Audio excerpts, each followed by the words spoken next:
Good evening, curious minds and restless souls. Welcome to the edge of reality, a place where the boundaries between our world and something far more sinister grow dangerously thin. In this video, we have 3 testimonies from those who've glimpsed beyond the veil. 3 ordinary people who made one fatal mistake. They looked too closely at the cracks in our reality. A documentarian who pursued the wrong legend in Provincetown, only to become it. A sound engineer who discovered that in the quietest places, something is always listening, and it's learning to speak. And a restoration expert who fixed a broken mirror, never realizing she was restoring a doorway between worlds. They tried to warn us. Their stories arrived in fragments, handwritten pages, corrupted audio files, desperate emails sent at 3:07 a.m. We've compiled them here as evidence, though evidence of what, we're still not certain. Perhaps you'll dismiss these accounts as fiction, delusions, the ramblings of disturbed minds. That would be comforting, wouldn't it? But ask yourself this: why do these stories feel so familiar? That sensation on the back of your neck as you watched your reflection a moment too long. That name you thought you heard called in an empty house. That inexplicable dread when you're alone in perfect silence. You already know, don't you? Deep down in that primitive part of your brain that still fears the dark. The truth is out there, it always has been, and now it's looking for you.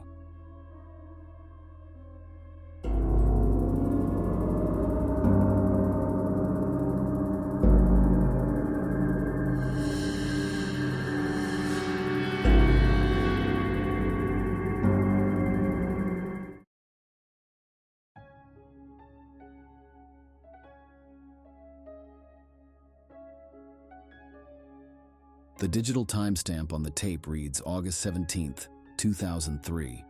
There's something wrong with the audio. I've listened to it 17 times now, and I still can't explain what happened. Nobody believes me when I tell them. Maybe you will. I'm a professional audio technician, or I was. I specialized in field recordings, ambient soundscapes, and the kind of audio that gets licensed for documentaries, meditation apps, and art installations. The more pristine and untouched by human noise, the better.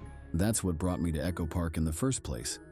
It wasn't the national park in California that shares the same name. This Echo Park sits in the northwest corner of Colorado, tucked into Dinosaur National Monument. If you look it up, the brochures will tell you about scenic river views and prehistoric fossils. What they won't tell you is how fucking quiet it is. I first heard about it from another sound engineer named Javier. We were grabbing beers after a conference in Denver, and I was complaining about noise pollution ruining my recordings. He leaned across the table, lowered his voice, and said, "You want quiet? Real quiet? Try Echo Park.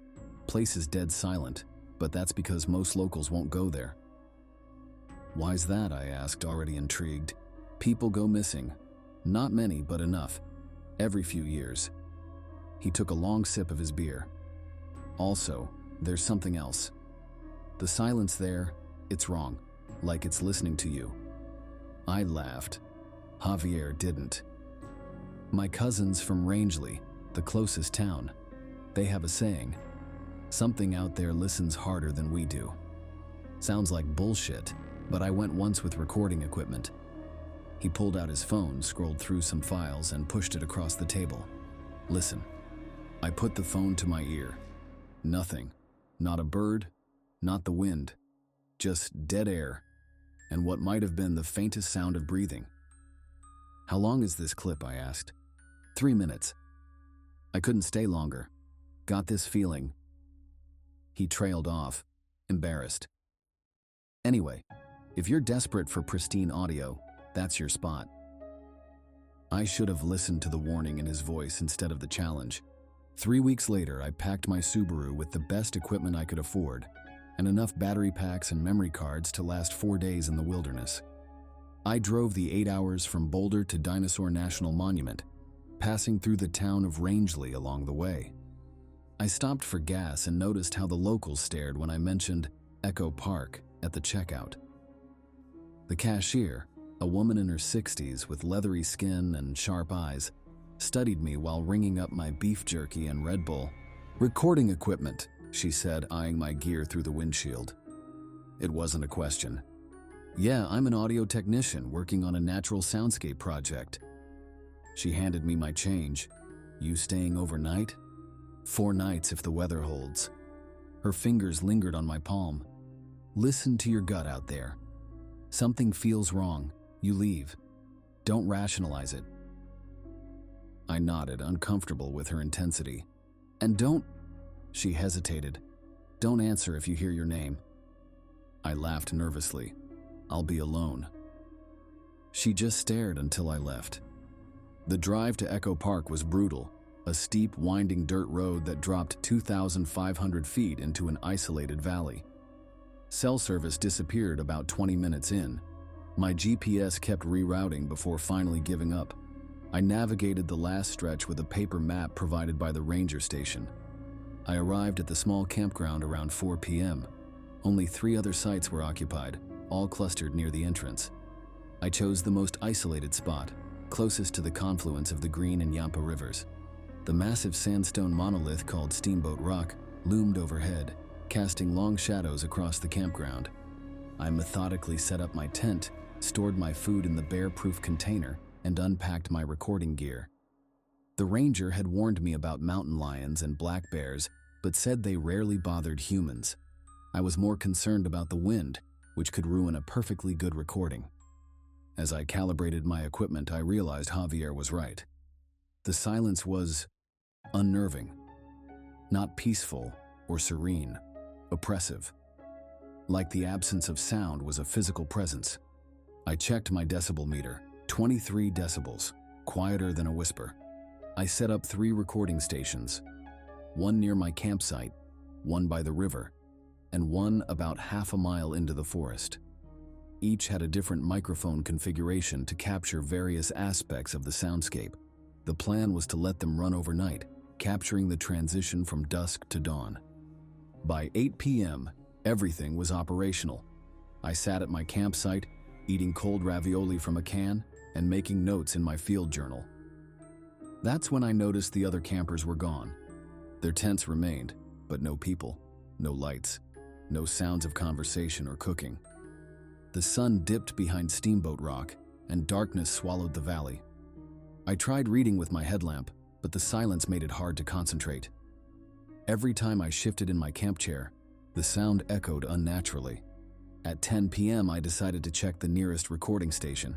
I put on my headphones and connected to the sound device's recorder. The levels were moving, indicating it was picking up something, but when I played it back, there was almost nothing, just the faintest rustle of leaves.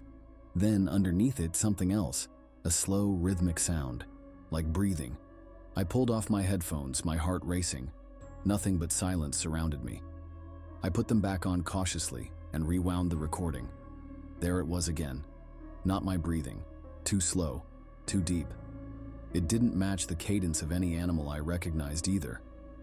I told myself it was just the wind, an artifact of the microphone's extreme sensitivity. I disconnected and walked back to my tent, the beam of my headlamp cutting through the darkness. The trees seemed to absorb the light rather than reflect it. I was almost back to my campsite when I heard it. My name, clear as day. Devin. I spun around, sweeping my light across the empty campground. Hello? Nothing. Is someone there? The silence swallowed my words. I hurried back to my tent, zipped myself inside, and tried to sleep. It took hours, but eventually, exhaustion won over fear. I woke to the soft glow of dawn filtering through my tent. For a moment, everything felt normal. Then I remembered the breathing on the recording, my name called out in the darkness, and the unnatural silence. Still, in the light of day, my fears seemed ridiculous. I'd let Javier's stories and the old cashier's warnings get to me. Today would be productive. I'd check all 3 recording stations, change memory cards, and spend the afternoon exploring nearby trails to find additional recording locations. After a quick breakfast of instant coffee and a protein bar, I grabbed my pack and headed to the first station. The recorder was still running, the levels dancing slightly. I stopped it, removed the memory card, and replaced it with a fresh one. Same for the second station by the river. The third station, the one deeper in the forest, is where things started to get strange. As I approached, I noticed the undergrowth around it was flattened in a perfect circle, like something had been pacing around the microphone all night. The tripod stood exactly as I'd left it, but the wind baffle on the shotgun mic was missing. I connected my headphones to review the recording before changing the card. That's when I heard my own voice. Testing 1-2, level check for Echo Park, Station 3. Exactly what I'd said when setting it up yesterday. But then the recording continued with words I never spoke. This place is wrong. I need to leave. Something's watching. My blood went cold. It was unmistakably my voice. Same timbre, same slight nasality, same cadence. But I hadn't said those words. Not out loud anyway. I'd thought something similar last night, but I hadn't verbalized it. I yanked off the headphones and stood perfectly still, listening to the forest. Nothing moved. No birds sang. No insects buzzed. Just that oppressive silence. I quickly swapped the memory card, packed up the microphone, and headed back toward camp, walking faster than necessary. I kept looking over my shoulder, but the forest remained empty and still. Back at camp, I plugged the memory cards into my laptop to back up the files. I needed to hear the recordings again, to make sure I wasn't imagining things. The first card contained exactly what I expected, near silence with occasional faint natural sounds. The second, from the river station, captured some gentle water noises and that same rhythmic breathing underneath. The third card made me drop my laptop. It started with my setup test, then those words I never spoke. But it continued. Hello, is someone there? My words from last night when I'd heard my name. But I was nowhere near that microphone when I'd said that. Then a whispered conversation between my parents that I remembered from childhood, arguing about whether to send me to music school. A conversation that happened 20 years ago in our kitchen in Minneapolis. A girlfriend's voice breaking up with me. I can't do this anymore, Devin. You're never really here. My college roommate, dude, you're always listening to everything except people. Fragments of my life, conversations I'd had or overheard, some so distant I'd forgotten them until hearing them played back. All in crystal clear audio, as if they'd happened right next to the microphone. I slammed the laptop shut, my hands shaking so badly I could barely grip it. This was impossible. No recording equipment on Earth could capture past conversations. No technology could pluck memories from my head and turn them into audio. I needed to leave. I started breaking down my campsite, shoving gear haphazardly into bags. I'd come back for the other recording stations if I had to, but right now, I just wanted to get to my car. As I worked, I kept hearing things, twigs snapping nearby, the rustling of leaves with no wind, and once, faintly, like it was coming from everywhere and nowhere, a voice that sounded like mine but wasn't. Stay longer, Devin. We're just getting to know you. I froze, tent pole in hand. Who's there? I called, trying to sound authoritative instead of terrified. The silence thickened around me. I resumed packing faster, carelessly. Just as I was loading the last bag into my car, I realized I'd left my recorder and primary microphones at the forest station. There was no way I was leaving without them. They represented thousands of dollars I couldn't afford to replace. I checked my watch, 11:23 a.m., plenty of daylight left. I could make a quick trip to retrieve them and still be on the road before sunset. I grabbed my backpack, a bottle of water, and my hunting knife. Not that a knife would help against whatever this was, but it made me feel better.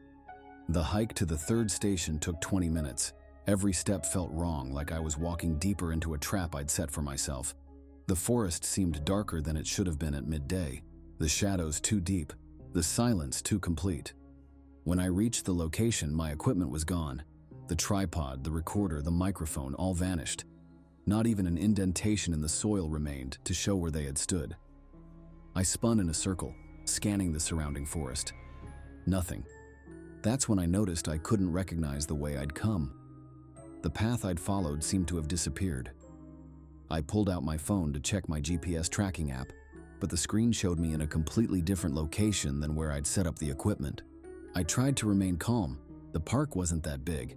If I just headed downhill, I'd eventually hit the river and I could follow that back to the campground. I picked what looked like the right direction and started walking. 30 minutes later, I was completely lost. The terrain didn't match anything I remembered. The trees seemed taller, closer together, their bark darker and rougher. I'd been checking my GPS regularly, but it kept showing impossible locations. One minute I was near the campground, the next I was miles away, then back again. I stopped to drink some water and think. That's when I heard it, faint at first, then growing louder. Voices. Multiple voices, all talking over one another. None of them familiar. Please, I don't understand what you want. 3 days now, no food left. Can anybody hear me? Just let me go home to my kids. I won't tell anyone. Fragments of desperate pleas, some cut mid-sentence, others repeating like broken records. Men, women, young, old, dozens of different voices echoing around me. I dropped my water bottle and ran. I didn't care which direction anymore. I just had to get away from the voices. They followed me, growing louder, more frantic. I crashed through undergrowth, scrambled over fallen logs, scraped my hands raw on rough bark. The voices took on a pattern, a rhythm that matched the breathing I'd heard earlier. In, out, please, threats. In, out, crying, screaming. I tripped on an exposed root and fell hard, the air knocked from my lungs. As I lay there gasping, the voices stopped. The silence returned, heavy and expectant. Then, right beside my ear, found you. My own voice, not spoken with my mouth. I scrambled up and ran again, blind with panic. The forest blurred around me. I couldn't tell if I was running in circles or straight. The light seemed wrong, too golden for midday, too dim for the open sky that occasionally appeared between the trees. Finally, I broke through a line of trees and found myself at the riverbank. The sight of Steamboat Rock in the distance nearly made me sob with relief. I followed the river, moving as fast as I dared on the rocky shore. As I approached the campground, the voices faded. By the time I reached my car, they were gone entirely. The other campsites remained empty, abandoned tents fluttering in a breeze I couldn't feel. I threw my backpack into the car and jumped in, fumbling with the keys. The engine started on the first try, a mundane miracle that made me laugh hysterically. I reversed so quickly I nearly hit a picnic table, then sped up the dirt road that would take me out of the valley. I didn't slow down until I reached the main highway. My hands were shaking so badly I had to pull over and sit for a while, my head pressed against the steering wheel, gulping air like I'd been underwater. I'd lost thousands of dollars of equipment. I didn't care. I just wanted to get home, lock my door, and never think about Echo Park again. I made it back to my apartment in Boulder around 9 p.m. I took the longest, hottest shower of my life, threw my clothes into the washing machine, and opened a bottle of whiskey. I didn't want to think about what had happened, didn't want to analyze it. Some things shouldn't be examined too closely. But the memory cards from the first 2 stations were still in my laptop bag. I couldn't help myself. I had to know if what I'd heard was real or if I'd experienced some kind of auditory hallucination. I poured a generous drink, fired up my laptop, and plugged in the first card. The recordings were exactly as I remembered, near silence with faint natural sounds. The second card started the same way, water sounds, that rhythmic breathing. But then, something I hadn't heard during my quick check in the field, voices. The same desperate pleas I'd heard in the forest, layered, overlapping, distorted but intelligible, and names, so many names. Jason Remfield, last seen June 1997. Kara Evanston, missing since August 2001. Michael Wu, disappearance reported October 1988. Names I recognized from news reports over the years. Missing hikers, campers who vanished, people who walked into the wilderness and never walked out. I slammed the laptop shut again, my hands trembling. This couldn't be real. Someone was fucking with me. Had to be. An elaborate prank orchestrated by Javier or some other sound engineers. But how? How could they fake this? I picked up my phone to call Javier, then realized I didn't want to talk to him. I didn't want to talk to anyone. I just wanted to forget. I drained my whiskey and poured another, then another. Eventually, I passed out on the couch. The next morning, I woke with a pounding headache and a moment of blessed amnesia before the events at Echo Park came rushing back. In the harsh light of day, with the safety of my apartment around me, I felt foolish. I'd let isolation and suggestion get to me. There had to be a rational explanation. I opened my laptop again, determined to analyze the recordings properly. I imported them into my audio editing software to clean them up, filtering out background noise, enhancing voices, isolating sounds. That's when I noticed something odd about the second recording, the one from the river station. There was a strange doubling effect in the quieter passages, like two recordings layered on top of one another, slightly out of sync. I separated the tracks and boosted the volume on the fainter one. It was breathing, but not the same rhythmic breathing I'd heard before. This was faster, irregular, human, normal. My breathing, while I was setting up the equipment. But underneath that, another sound, almost imperceptible. I applied every enhancement technique I knew, boosting certain frequencies, cutting others, until finally, I isolated it. Another person, breathing right behind where I'd been standing, close enough that they should have been visible in my peripheral vision, close enough that I should have felt their breath on my neck. But I'd been alone, completely alone. I felt the hair on my arms rise. I kept working, isolating other sounds, enhancing voices. Most were as I remembered, the desperate pleas, the names of missing persons. But at the very end of the recording, a final clip I hadn't heard before. My own voice whispering, "Don't come looking. I'm still in Echo Park." I jerked back from the computer, knocking over my coffee mug.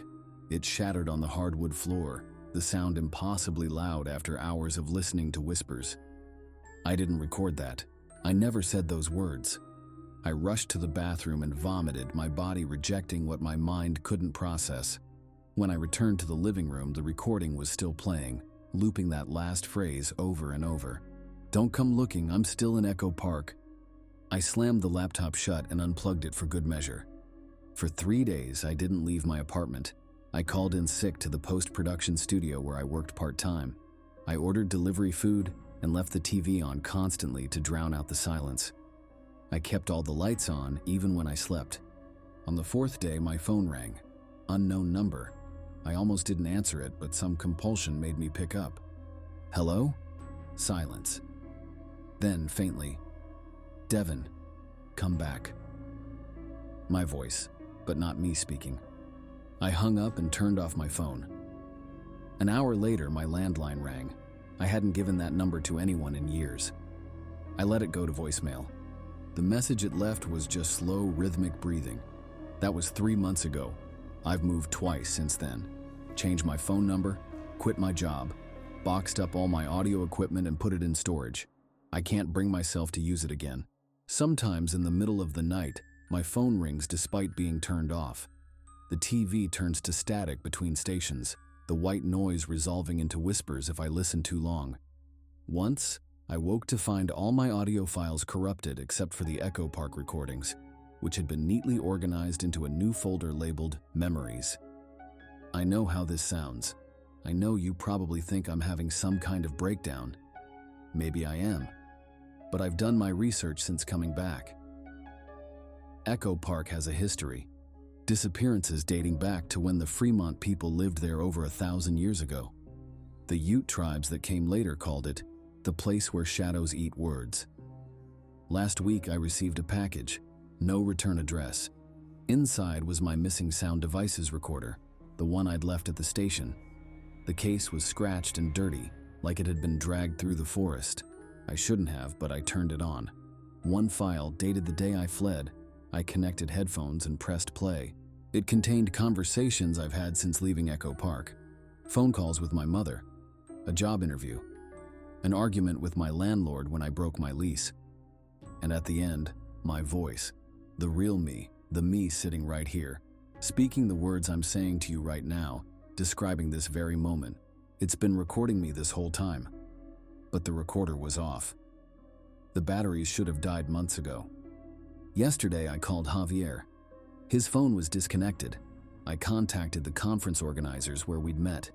They had no record of a sound engineer by that name. The equipment store where I bought my last set of microphones has no record of my purchase, though the gear sits in my storage unit, receipt taped to the case. I've started recording again. Not nature sounds, No, I'm documenting everything. This conversation, every strange occurrence, every impossible phone call. I keep the files backed up on multiple drives, stored in different locations, because I'm not an Echo Park anymore. But Echo Park is in me. It's listening through my ears, speaking through my mouth, existing in the spaces between heartbeats. Sometimes I catch myself breathing in a slow, rhythmic pattern. In, out, in, out. When I notice, I deliberately hold my breath, breaking the rhythm. It always feels like fighting against a current. The thing about Echo Park isn't that it makes people disappear. That's just the obvious part, the part that makes the news. The truth is worse. It's collecting us, our voices, our memories, our fears, building something from the pieces, learning how to be more like us, getting better at the imitation. I don't know why I made it out when others didn't. Maybe I wasn't what it wanted. Maybe it let me go because I could spread the story, lure others in. Or maybe I didn't escape at all. Sometimes I wonder if the real Devin Clark is still there, wandering among the trees, calling his own name into the silence. And if I'm just the echo, sent out into the world, a perfect copy that doesn't know it's a copy. So if you ever go hiking and someone warns you about a place, listen to them. If the silence feels wrong, leave. And if you hear your name called when you're alone, don't answer.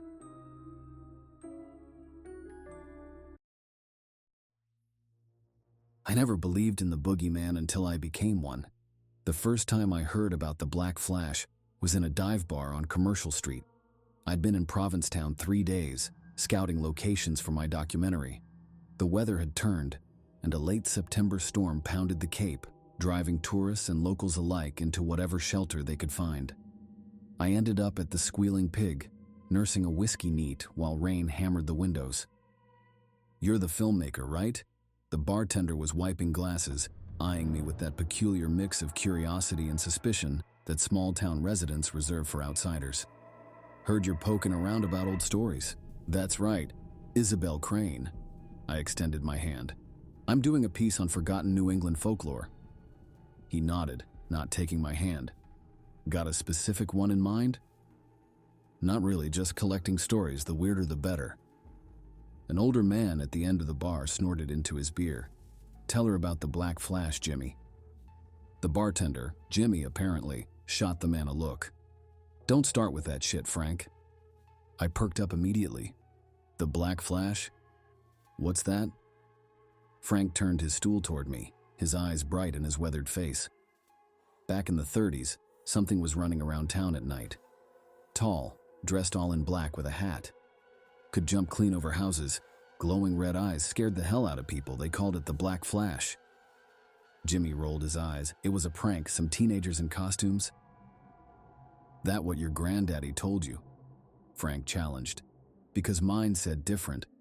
Said he saw it himself, down by the harbor, standing on the water." "Your grandfather was a drunk," Jimmy retorted.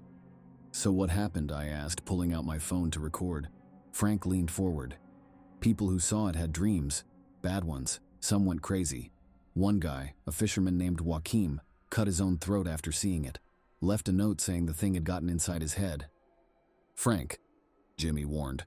"What?" "It's just a story." Frank winked at me. "And nobody knows what it was?" I asked. "Most figure it was mass hysteria. Town was different back then. Lots of immigrants. Portuguese, Cape Verdean. Hard times. People get scared. They see things." "But you don't think so?"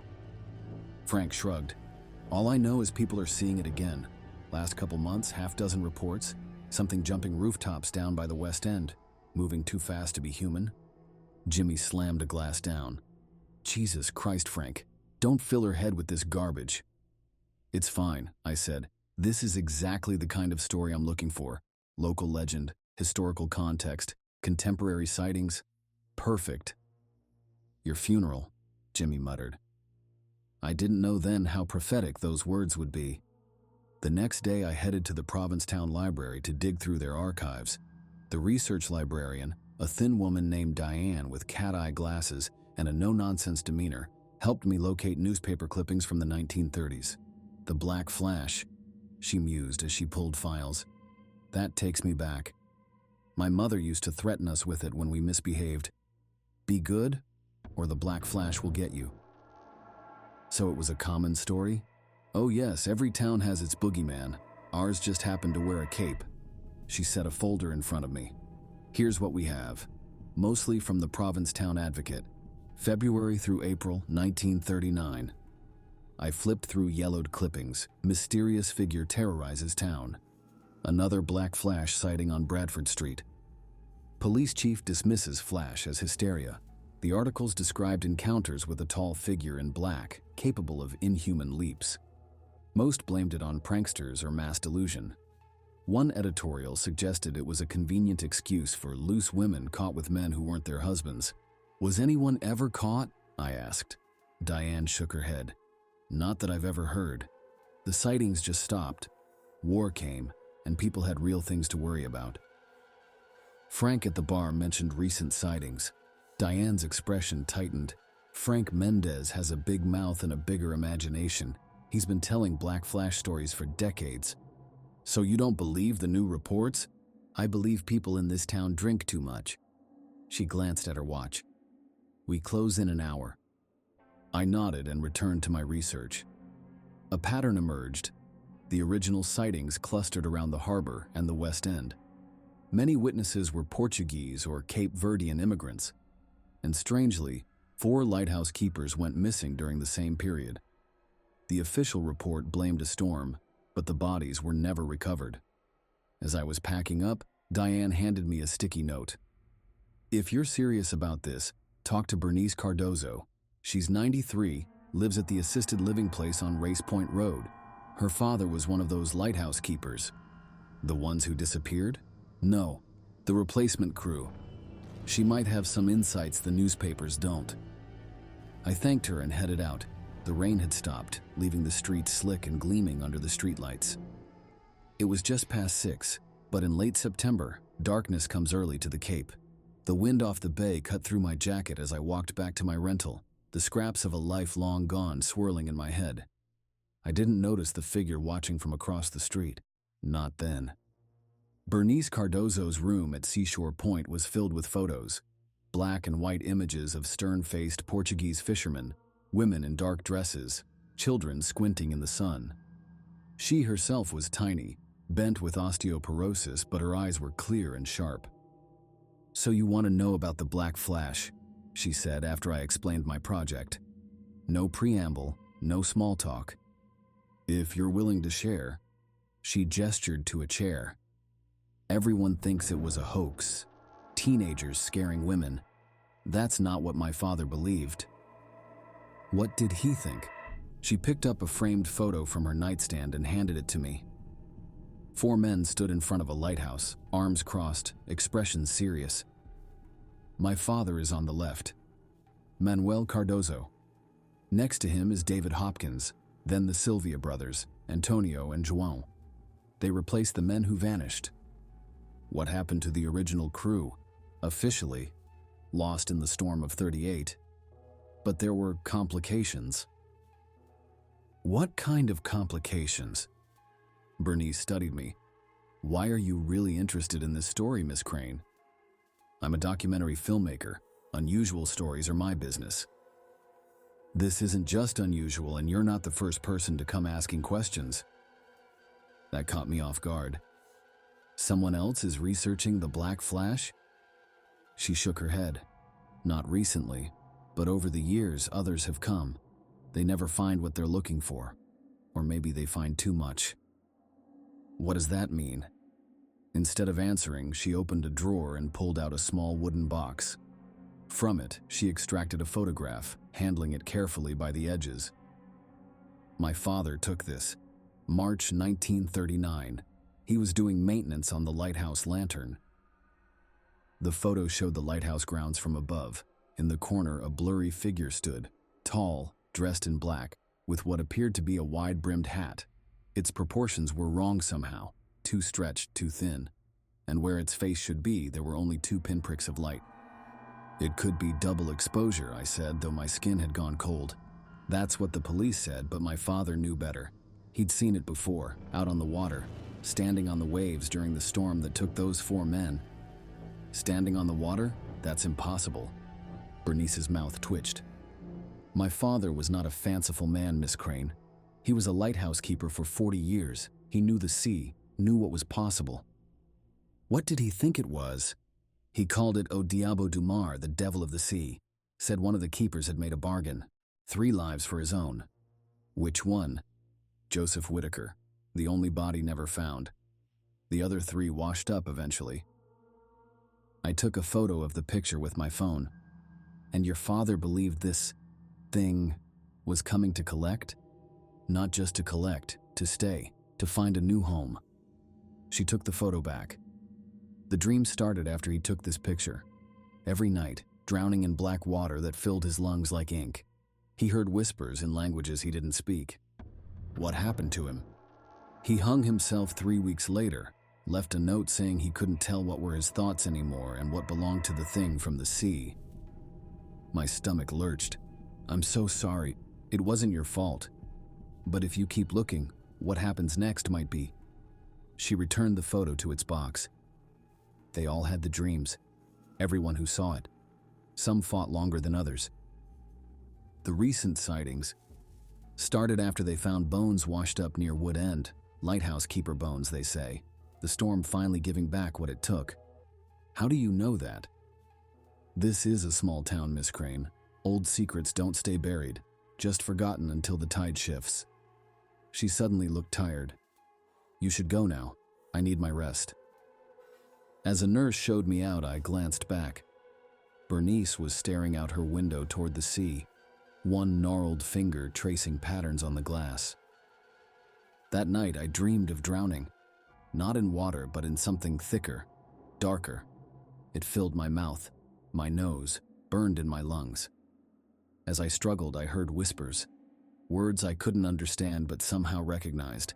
A language my ancestors might have known generations ago. I woke gasping, sheets drenched in sweat. It was 3:07 a.m. Outside my window, rain was falling again. Except, something was off about the sound. It was too regular, too deliberate, almost like footsteps on my roof. I grabbed my phone and recorded. The sound continued for nearly a minute, then stopped abruptly. When I played back the recording, there was nothing but static, and, buried beneath it, what sounded like words. The next morning, I took the recording to a linguist at the community college. Dr. Reed listened once, then frowned. Where did you get this? I recorded it last night. Can you make out what it's saying? He listened again. It's a dialect of Cape Verdean Creole. Old form, not commonly spoken anymore. What's it saying? He hesitated. Roughly translated, I've been waiting for you to return. Are you sure? The audio's distorted, but yes, that's the gist. There's more, but it's too garbled. He studied me. Is this for your documentary? Yes, I lied. Historical reenactment. Interesting choice of dialect for that. Not many speakers left, especially of this variant. I thanked him and left, unsettled. I don't speak Creole. Neither did anyone in my family, as far as I knew. And I definitely hadn't spoken on that recording. Over the next week, I tracked down everyone who claimed to have seen the black flash recently. 6 witnesses in total. Their stories were eerily consistent. A tall figure in a black coat and wide-brimmed hat, moving impossibly fast, capable of jumping heights no human could manage. Most sightings occurred near the harbor or Race Point Beach, where the lighthouse stood. 4 of the 6 witnesses reported dreams of drowning in black liquid. 2 had been hospitalized for acute paranoia. 1, a fisherman named Diego, had slashed his boat's fuel lines and tried to set it on fire, claiming it was hiding inside. I visited Diego at Cape Cod Hospital's psychiatric unit. He was restrained, his eyes darting around the room.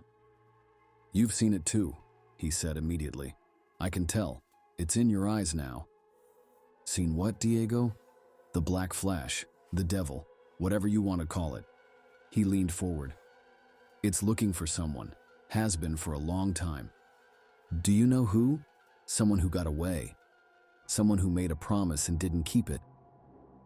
His eyes locked on mine. "Are you sure about your family tree, lady?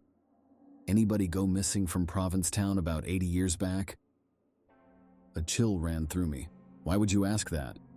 "Because it stares at you. I've seen it standing outside your rental, watching." I hadn't told Diego where I was staying.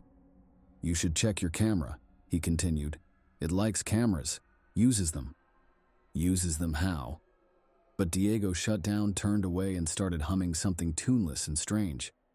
Back at my rental, I reviewed my equipment. Nothing seemed tampered with, but when I checked the footage from my main camera, I found something impossible: shots I hadn't taken. Dark, blurry images of empty streets, the lighthouse, and once a window, my window, filmed from outside. The timestamp showed 3:07 a.m. when I was recording the sounds on my roof. I nearly packed up and left that night, but some stubborn part of me, the documentarian who'd built a career on uncovering hidden stories, refused to run. Instead, I bought a thermal imaging camera attachment for my phone. If something was out there, I would see it, even in darkness.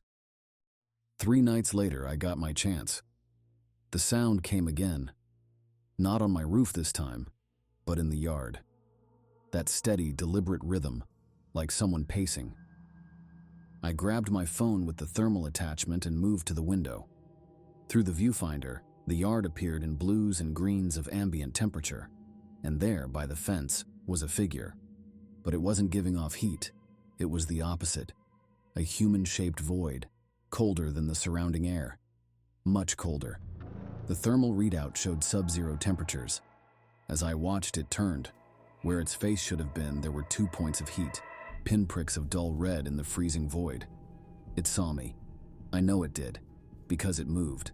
Not toward the house, but straight up, leaping to the roof in a single bound. I heard it above me, footsteps crossing to the skylight in my bathroom. I ran there, phone still recording, and looked up. The skylight was black, not with the darkness of night, but as if filled with ink. As I stared, it dripped, fat black droplets falling toward my upturned face. I tried to move, but couldn't. The first drop hit my forehead, cold as ice, burning like acid. Then another struck my cheek, my mouth. I gasped involuntarily and tasted salt and copper and rot. The last thing I remember is the skylight shattering and a figure dropping into the bathroom, impossibly tall, impossibly thin, faceless except for 2 glowing points of red light. Then nothing. I woke up in my bed 3 days later. No broken skylight. No evidence of an intruder. My phone lay on the nightstand, thermal attachment still in place, but the footage was gone. All of it. Not just from that night, but everything I'd shot in Provincetown. When I checked my digital recorder, the interview with Bernice was missing. My notes were intact, but names were now smudged, illegible, as if someone had spilled water on specific words. I went back to the assisted living facility. The receptionist had no record of a Bernice Cardozo. When I described her, she shook her head. "We've never had a resident matching that description. Are you sure you have the right facility?" The library had no record of my research visits. Diane, the librarian, didn't remember me. When I asked about articles on the Black Flash, she found only one, a brief mention of teenage pranks in 1939. Nothing about lighthouse keepers or drowning dreams. Diego had been discharged from the hospital, and no one could tell me where he'd gone. His boat was still at the harbor, perfectly intact. No slashed fuel lines, no attempted arson. Even Frank at the Squealing Pig denied our conversation. Black Flash? Never heard of it. You sure you're not mixing us up with another town? I felt like I was losing my mind. Had I imagined the whole thing? Fabricated an elaborate story from fragments of local gossip? But then I found something in my jacket pocket, the photograph Bernice had shown me. The blurry figure by the lighthouse with pinpricks for eyes. I hadn't imagined that. I packed my car that afternoon. Whatever was happening in Provincetown, I wanted no part of it. I'd find another story, another town with secrets that didn't fight back when exposed. As I was loading the last of my equipment, an old woman stopped on the sidewalk outside my rental. "Leaving so soon?" she asked. Not Bernice, but someone equally ancient, with the same knowing eyes. "Work finished earlier than expected," I lied. She nodded, unconvinced. "It's for the best. Some stories don't want to be told." "Excuse me.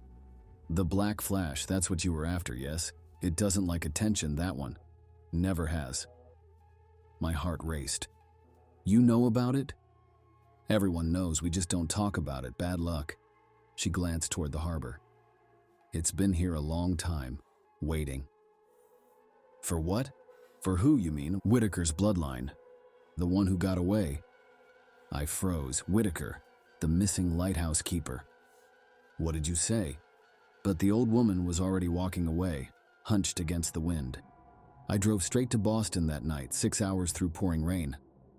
By the time I reached my apartment, it was past midnight. I was exhausted, jumpy, seeing shadows in every corner. Sleep brought the dreams again, drowning in ink, hearing those whispers.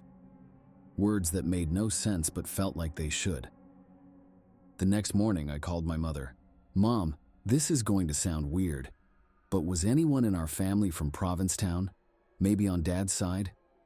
"Not that I know of. Your father's people were from Worcester, I think." "Why?" "Just researching family history. What was Dad's mother's maiden name again?" "Gardner. She was a gardener from Worcester." "Not Whitaker. No connection to Provincetown." I should have felt relieved, but didn't. I tried to move on, pitched new documentary ideas, took meetings, pretended I hadn't spent 2 weeks chasing a ghost story with no evidence to show for it. But the dreams continued, and sometimes I'd catch glimpses of something from the corner of my eye, a tall figure in a black coat, gone when I turned to look. One night, crossing the street near my apartment, I saw a man on the opposite corner, tall, in a long dark coat and wide-brimmed hat. As our eyes met, he tipped his hat slightly. I blinked, and he was gone. Back in my apartment, I stood before the bathroom mirror, examining the dark circles under my eyes. As I leaned closer, I caught a flash of red, my eyes reflecting the light strangely. I told myself it was nothing. Lack of sleep, stress, the power of suggestion. But deep down I knew better. It had found me. We were connected now. I did more research, digging into genealogy databases, birth and death records, and I found it, the connection I'd missed. Not through my father, but my mother. 3 generations back, her great-grandmother's sister had married a Whitaker from Provincetown, Joseph Whitaker's brother. I was part of the bloodline, distant but connected. The next night, I woke to the sound of footsteps on my roof. That same deliberate rhythm. Waiting. Patient. It had all the time in the world. I've moved 4 times since then, changed my name, but it always finds me. Standing across streets, watching from rooftops, patient as the tide. Sometimes I think about going back to Provincetown, finishing what Joseph Whitaker started, whatever that was, making my own bargain. Because the dreams are getting worse. Sometimes I'm not just drowning, I'm changing, becoming colder, taller, my fingers stretching into something inhuman. And sometimes, when I look in the mirror now, my eyes stay red longer. I never believed in the boogeyman until I became one, but that's how it works, I think. The black flash isn't a monster that takes you. The black flash is a monster that makes you into itself, patiently, one dream at a time. It seems I'm running out of time to stop it.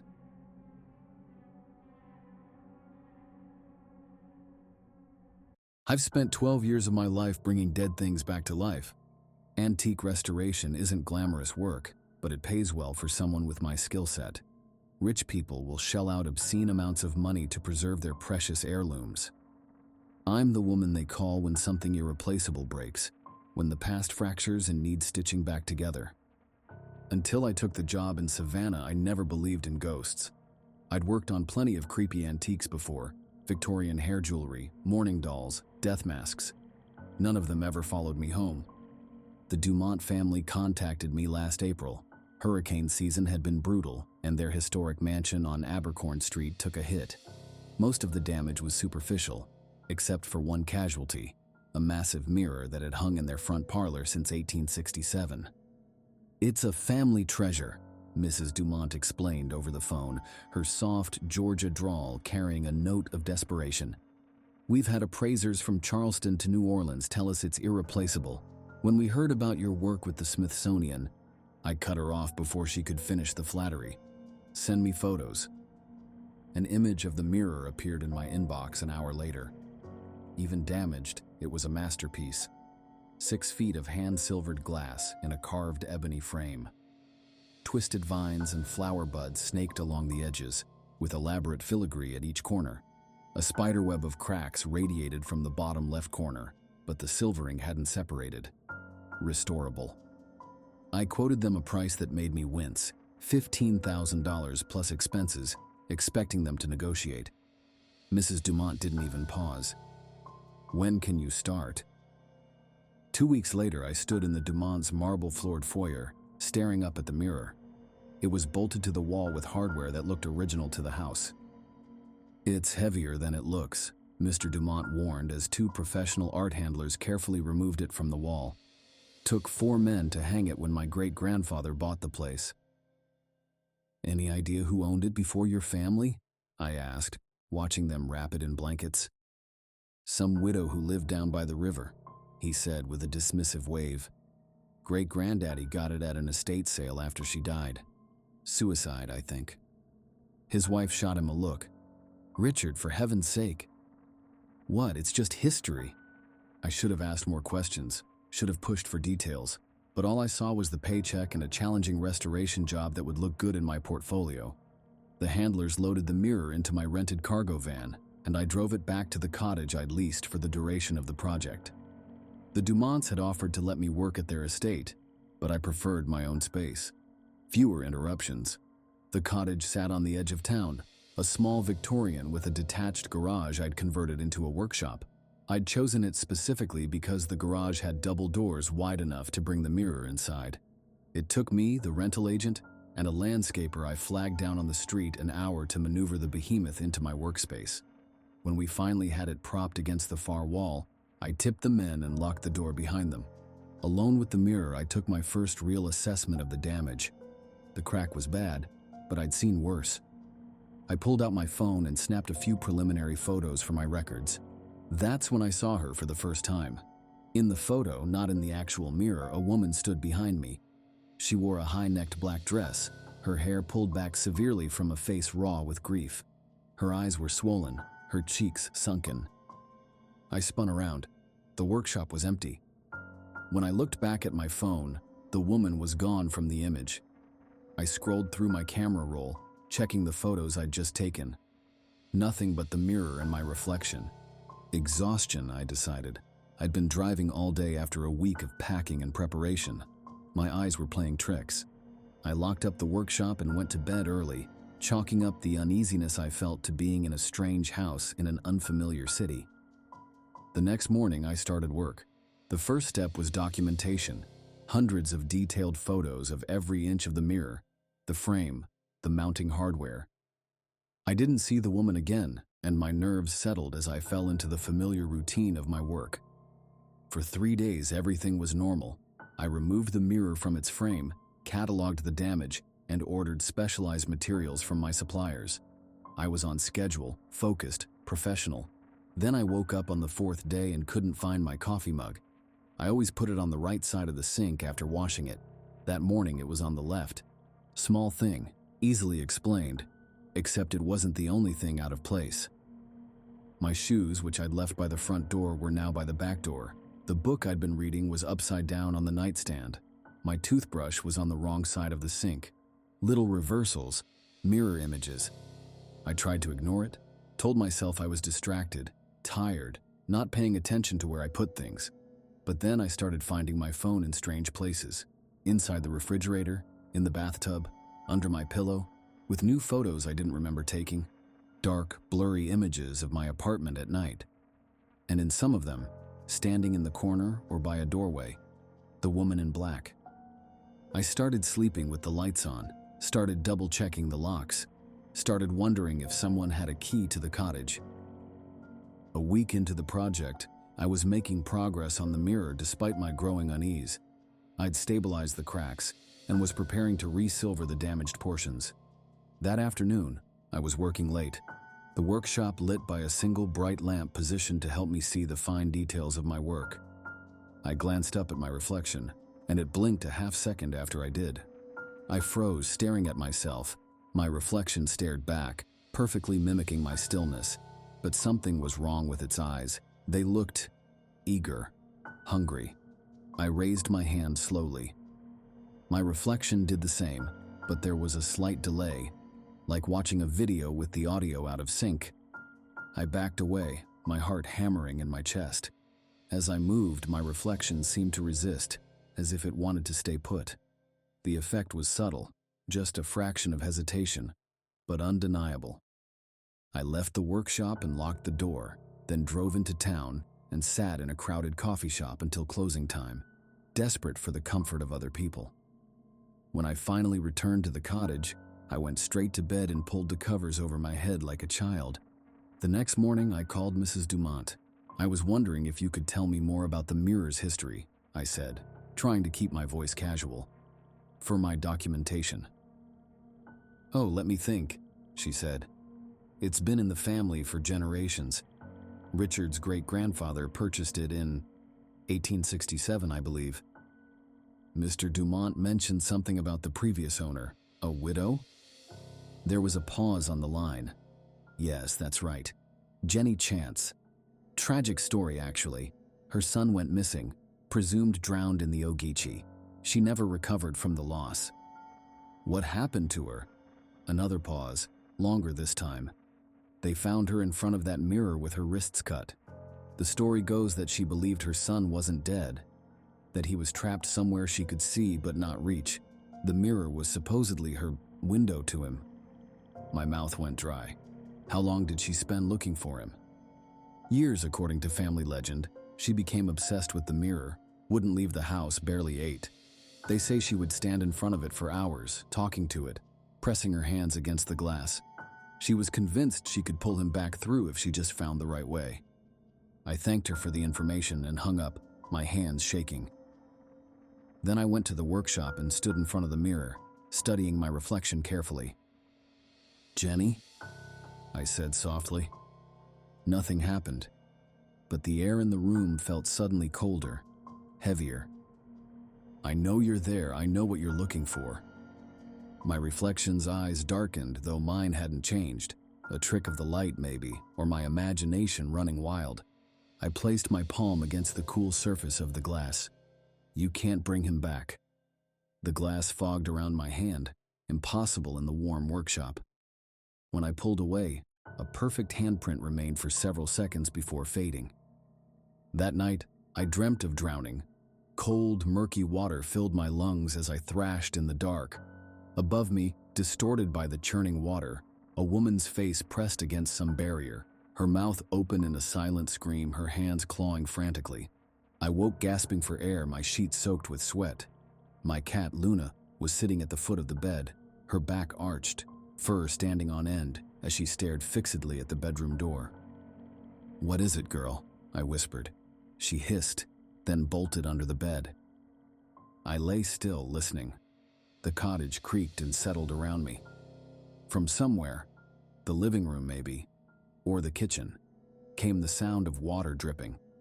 I got up and checked the faucets. All tight. The dripping continued, seeming to come from everywhere and nowhere at once.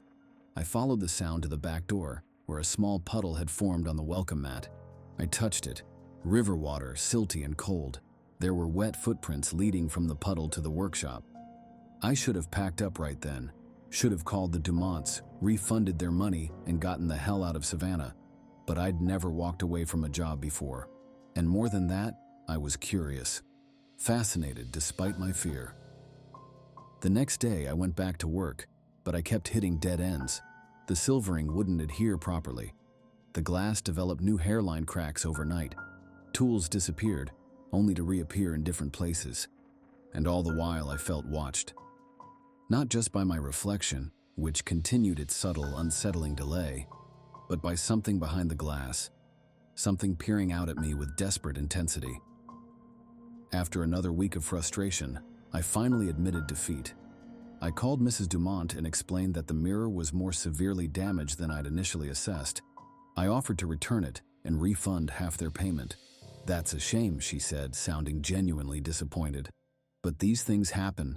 We'll arrange for the handlers to pick it up next week." I hung up feeling relieved. One more week and the mirror would be gone. I could finish out my lease, regroup, and head back to Boston with a good story to tell over drinks. That night, I decided to document the mirror one last time. I took my camera into the workshop and set up lights to photograph the areas where my restoration had failed. As I worked, I knocked my tool bag off the workbench. It hit the floor with a crash, sending implements scattering across the concrete. One heavy scraper slid across the floor and struck the base of the mirror stand. The mirror teetered. I lunged for it, but too late. It fell forward with a thunderous crash, shards of glass exploding outward in a deadly spray. I threw my arms up to protect my face, feeling glass bite into my forearms. When I lowered my arms, blood dripping from a dozen small cuts, I saw that the mirror wasn't completely destroyed. The frame had held, and about 2/3 of the glass remained intact in jagged pieces. And in those pieces I could see nothing. Not my reflection, not the workshop, just darkness. I stepped closer, disbelieving. The remaining glass showed my apartment at night, with all the lights off. Empty rooms, shadowy corners. As I watched, something moved in that darkness. A figure passing slowly from the kitchen to the living room. Not the woman in black. Something else. Something hunched and dripping. I backed away, my heart pounding. I found a drop cloth and threw it over the broken mirror. My hands were shaking so badly I could barely tie the corners down. That's when the knocking started. 3 soft raps from beneath the cloth. Then silence. I fled the workshop, locked the door, and spent the night huddled on my couch with every light in the cottage blazing. Luna stayed close, her eyes fixed on the windows, her tail puffed to twice its normal size. The knocking continued through the night, migrating from the workshop to the walls of the cottage. Sometimes it was gentle, almost hesitant. Other times it was frantic, desperate, like someone trapped inside trying to get out. By morning it had stopped. I fell into an exhausted sleep just as dawn broke. When I woke around noon, Luna was gone. I searched the cottage, calling her name, checking all her favorite hiding spots. No sign of her. The back door was still locked, all the windows closed. I went outside and called for her, rattling her food container. But she didn't come running as she always did. Back inside, I went to the bathroom to splash water on my face. That's when I realized my reflection was missing. The bathroom mirror showed the room behind me, but where I should have been standing, there was nothing. Just empty space. I backed out of the bathroom, my breath coming in quick, shallow gasps. The decorative mirror in the hallway showed the same thing, a perfect reflection of my surroundings, but no sign of me. I grabbed my phone and switched to the front-facing camera. The screen showed only my empty living room. I was still physically present. I could see my hands, my body, but every reflective surface in the house refused to acknowledge my existence. Except for one. I went to the workshop, steeling myself. The broken mirror still lay covered on the floor. With trembling hands, I pulled away the drop cloth. The darkness was gone. Now the mirror showed my apartment again, but this time with the lights on. And there I was, standing in the reflection, smiling and waving. Except I wasn't smiling. And I definitely wasn't waving. I backed away. My reflection didn't. It stayed put, its smile widening, its hand still raised in that eerie greeting. Then it turned and walked deeper into the reflected apartment, disappearing from view. I ran, got in my car and drove aimlessly for hours, attempting to make sense of what was happening. By the time I returned to the cottage, it was dark. I sat in the driveway for a long time, gathering my courage before going inside. The cottage was silent. No knocking, no dripping, no cat meowing for dinner. I moved from room to room, turning on lights, checking closets and corners. Everything seemed normal, except for my missing reflection and my missing cat. I stopped outside the workshop door. Light spilled from beneath it, light I hadn't turned on. I pressed my ear to the door. From inside came the muffled sound of a woman's voice whispering insistently. I couldn't make out the words, but the tone was pleading, desperate. I unlocked the door and pushed it open. The mirror was standing again, propped against the wall where it had been before the fall. The broken glass had been fitted back into the frame like a jagged puzzle, the cracks forming a web pattern that somehow held together. And in the glass, not a reflection of the workshop, but a window into somewhere else. A dim, watery place where light filtered down in shifting patterns. A riverbed, I realized. The bottom of the Ogeechee. Jenny Chance stood with her back to me, facing the mirror. She wore the same black dress I'd seen in my phone photos, but now it billowed around her as if suspended in water. Her hair floated in a dark cloud around her head. On the other side of the glass was a young man, maybe 16 or 17. His clothes were tattered, his skin pale and bloated. His eyes were open but unseeing, his mouth agape in a frozen scream. He drifted just beyond the glass, his body bumping gently against this barrier between worlds. Jenny's hand was pressed against the glass, her fingers splayed wide as if trying to reach through. On the other side, the boy's hand floated limply, almost but not quite touching hers. "You can't keep doing this," I said. Jenny turned. Her face was both beautiful and terrible, consumed by grief, but alight with mad determination. "He's my son," she said, her voice somehow clear despite the watery barrier. "I can bring him back. I've almost figured it out." "He's dead, Jenny. Has been for a long time, you both have." She smiled, a ghastly stretching of lips over teeth. "No, we're just on different sides of the glass, like you are now." I frowned, not understanding. "What do you mean?" "Look," she said, gesturing to the mirror. I stepped closer, peering past her and her drowned son. Beyond them both, in the murky distance, I could see my apartment. And in it, moving about as if nothing were wrong, was me. My reflection. Except it wasn't a reflection anymore. It was something else. Something wearing my face. "What did you do?" I whispered. "I found the way," Jenny said, her voice rising with triumph. "Not to bring him to my side, that never worked, but to send something else through. Something that could take my place while I stay here with him." The thing in my apartment, the thing that looked like me, turned toward the mirror as if it had heard us. It smiled, and in that smile, I saw nothing of myself. It raised a hand and wiggled its fingers in a mocking wave. Then it reached up and drew closed a curtain I didn't own, blocking our view.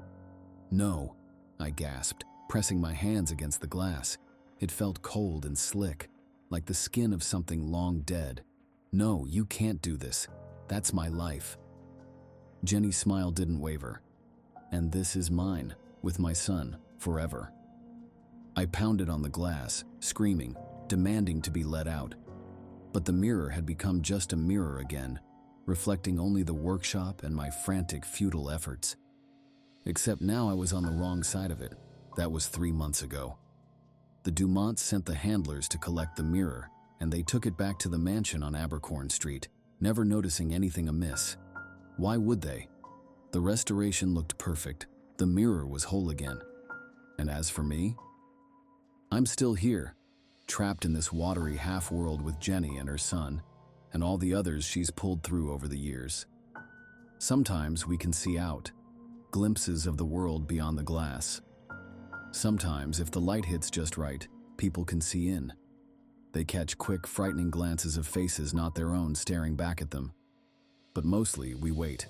Jenny is patient, watching for the next restorer, the next curator, the next cleaning lady, who will spend too much time alone with her mirror.